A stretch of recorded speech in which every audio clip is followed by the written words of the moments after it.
Harĩ pathway ithatu cia mathomo thĩinĩ wa senior school, pathway ya mathomo ma science na mathabu kana STEM ĩrĩ thomithagio thĩinĩ wa thukuru ciothe 9,500 bũrũri-inĩ. Niguo gutigĩrĩra arutani a STEM marĩ na ũtaramu ũrĩa wagĩrĩire, Ministry ya Gĩthomo ngwatanĩro-inĩ na kambuni itiganĩte nĩ yambĩrĩirie gũthomithia arutani a mathomo maya ũrĩa mangĩhũthĩra ũtaramu wa AI kũhũthia mĩhang'o yao ya o mũthenya mathukuru-inĩ.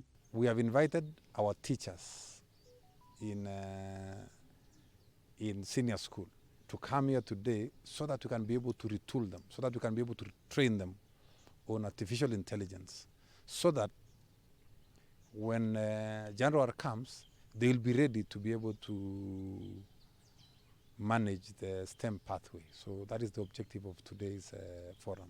And one of the issues we are supporting the ministry in dealing with is the issue of transition of CBE pupils who are moving from grade 6 to the other grade 9 to another grade. And that transition really has to be supported by technology. And the current technology is artificial intelligence. Akiaria thukuru-inĩ wa Semastea mwena wa Karen gũkũ Nairobi, kũrĩa mathomo maya marathiĩ na mbere, mwandĩki MUKARU Ministry-inĩ ya Gĩthomo Julius BITOK nĩ atarĩirie bata mũnene wa arutani kwĩgwatĩra ũtaramu ũyũ mbere ya mambĩrĩirie gũthomithia arutwo thĩinĩ wa senior school mwaka ũkĩte. The advantage with AI is instead of taking a whole 5 hours doing a lesson plan, with AI, within a few minutes, within 10 minutes, you just prompt it and it is able to collect a lot of information around the internet and give you what you really need within a very short time. Oho agĩtarĩria ũrĩa Ministry ya Gĩthomo ĩgũkorwo ĩkĩhũthĩra ũtaramu ũyũ wa AI gũbanga arutwo arĩa maraingĩra senior school thĩinĩ wa pathway itiganĩte. As we do the selection of students, we are going to leverage on AI because that is how you are able to do the permutations and combinations so that you get a student, so that you get the students at least schools for senior schools. That's why we have come here and donated the laptops that the teachers need to use.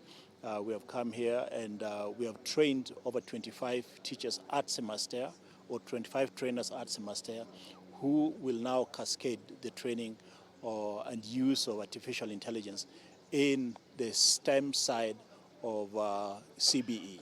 Thengia ya ũtaramu ũyũ, Ministry ya Gĩthomo yugĩte no irathiĩ na mbere gũthondeka tabarĩra ingĩ iria igũteithĩrĩria kũhũthia ũkinyanĩria wa mathomo mathukuru-inĩ kũhĩtũkĩra ũhũthĩri wa mĩtambo ya kĩrĩu. Right now, we have a KIDE project that we are doing with the Ministry of ICT. We are acquiring 10,000 laptops and 10,000 smartboards that will be distributed in all our schools so that we can be able to catch up with the infrastructure requirements. Handũ-inĩ ha Kameme TV, njĩtagwo Ngina wa Waduro.